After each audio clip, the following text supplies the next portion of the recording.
All right, once again, welcome to another edition of Geek Culture Congress. He is not a stranger to our show. He is the co-creator of The Shepherd. Andrea Molinari, how you doing, sir? I'm doing very well. It's good to see you. Good to see you.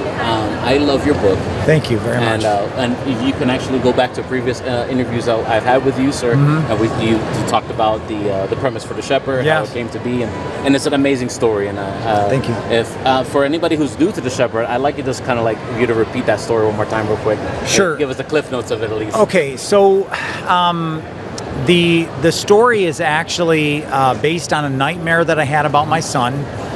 In my dream, I dreamed that my son, who was like 16 at the time, he died of an accidental drug overdose, and we're very close, and it was just absolutely devastating. And in my dream, it wasn't just that, but it was like the entire roller coaster ride, the funeral, the aftermath, the grieving, all that stuff.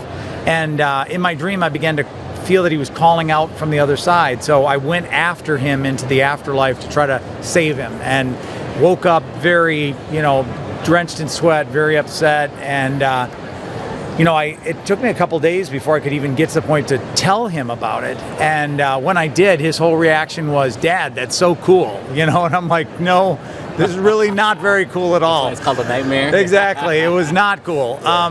But from the beginning, he really felt that we needed to do something, that we had to do something with that story. And he just basically pestered me. There's really no nice way, no frosting to be put on that cupcake.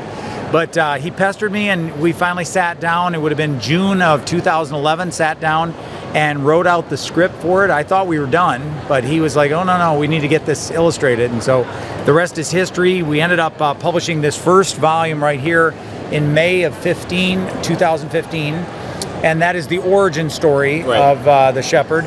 And then we followed it up in October of 18 with these two volumes right there, The Path of Souls and The Path of Dogs, which are really one story, part one, part two.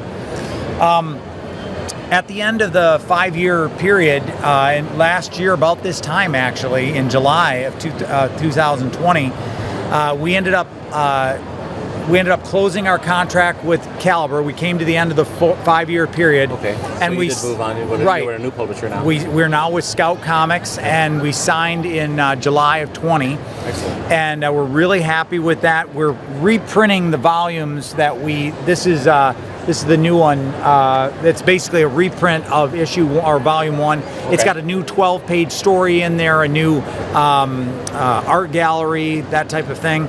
And we're going to be coming out actually next month with the first part of The Path of Souls, Path of Dogs. And then that'll come out as a complete trade in November. And I'm really excited about that. And meanwhile, while all this has been going on, we've actually written 3 more Shepherd stories that have never been published before. And the first of those is going to be coming out in February of next year. Okay, excellent. And it's called The Valentine. And for those of you who've actually read The Shepherd, you may remember that his children that are left behind, that they exhibit paranormal abilities, that they can see the ghosts, that they see the dead. And so I thought, why don't we roll with that? I've always loved the movie The Sixth Sense, and so I thought, why don't we do this thing where we tell stories around his children and their paranormal abilities and how they interact with ghosts. So that's what The Valentine is. It's a story that's very much like The Sixth Sense, with all children as the primary characters. And then there's a backstory that's planned for that original backstory called The Pit.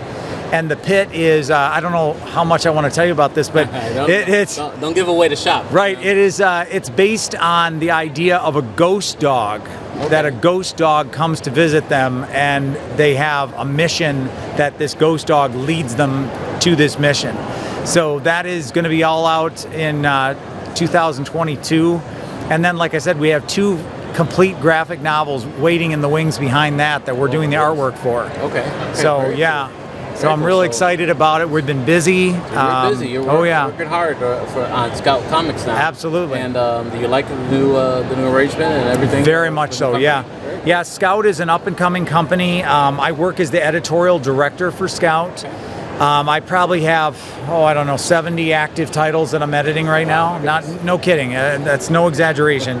I've got a bunch of the books on the table right now that I'm either editing or have edited. Like, for example, I don't know if you can see this, but the tart, that's Kevin Joseph writes that. Kevin is a native here to Florida. Wow, okay. And I'm real proud to say that I'm part of that team, albeit just a small part, but work with him as an editor.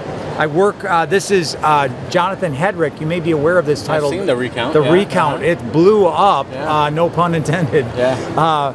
But it basically is a story about the idea of like a civil war being touched off in the United States because of political differences between right and left. Right. In light of January 6th, it felt like it was prescient. But he wrote it years before this whole thing went down. That's amazing. But Jonathan is in, I believe, in the Melbourne, Daytona area, and he's a fine guy, and I'm pleased to say that I edit for him as well. That just gives you a couple examples. I mean, I could go on, but the work is really creative. It's the job I've always wanted, to be honest with you. So I'm real happy with it. And Scout is made up of all creators, from our CEO right to the newest title that we've signed. We're all creators, and so our sympathies are very much on behalf of the creators, trying to help them promote their books. Excellent. Well, thank you so much for following up with us here at Geek Culture Congress. I love the story. Thank you. I'm always looking out for more. All right. I was excited to see it back in the comic book store. I was like, oh, and I picked it up right away. Well, thank you very much. I appreciate it. We'll look forward to see what you think of the Valentine when it comes out. I will check it out. All right. Thanks so much. Thanks so much, Mr. Molinari. Yeah, my pleasure. And stay tuned for more here from Tampa Bay Comic Con 2021 Geek Culture Congress. See you in a bit.